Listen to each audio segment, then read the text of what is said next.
So has globalisation already run? Is coronavirus just proof that whatever the opposite of globalisation is dead already? Let's find out.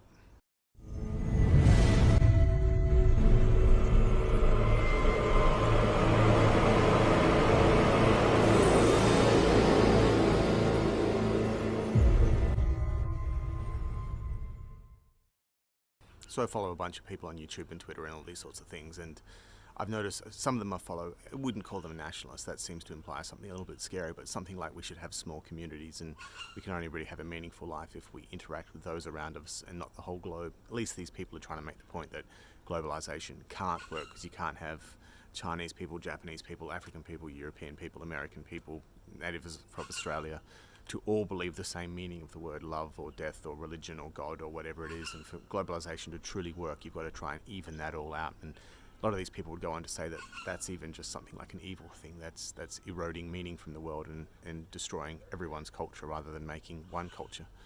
But I've noticed that some of these guys, when talking about the coronavirus, they're saying something like, this will be the game changer. All of us, everyone in the world will have to realize that we all have to have small communities and depend upon each other. We need to bring back borders. And I detect something in that statement that these guys are beaten already. They are saying the words that everyone in the globe will have the same experience and necessarily have the same outcome as a result of that experience. That experience will cause the same effect. And that's a globalist opinion. For example, here where I am, I'm in Western Australia.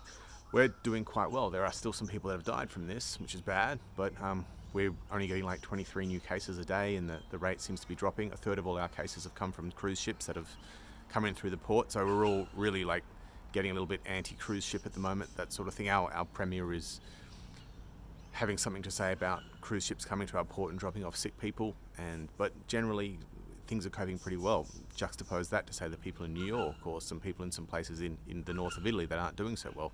Clearly I'm going to have a different experience from the people in the north of Italy. The people there, it seems terrifying. They've got that many bodies on the ground. It seems really, really bad. So for my take on things, yes, I accept that borders are going to become more fashionable. Yes, I accept that we're going to be looking to something like state leaders rather than national leaders. I think the World Health Organization hasn't been great on this. I think is it the governor or the mayor of New York has been wonderful on this, which is a local leader. So I do think there will be something like a return to local community or putting your faith in local leaders again. But we'll have to see and wait how it plans out. We're weeks and weeks and weeks of still being stuck at home at this point in time, and then we've still got the big economic downturn and perhaps collapse that's going to follow afterwards. So just hope everyone stays safe and helps everyone out and puts material wealth aside and starts to understand that we need to help each other a lot. Personally, I'm thinking about, or probably will reduce the prices and the things that I sell for no other reason than people need help at the moment. And definitely am checking on family all the time and keeping my family at home so we're not part of the problem. Alright guys, I'll try and make more videos, but it's tough with the kids around being stuck at home right now. Alright, see you guys, bye now.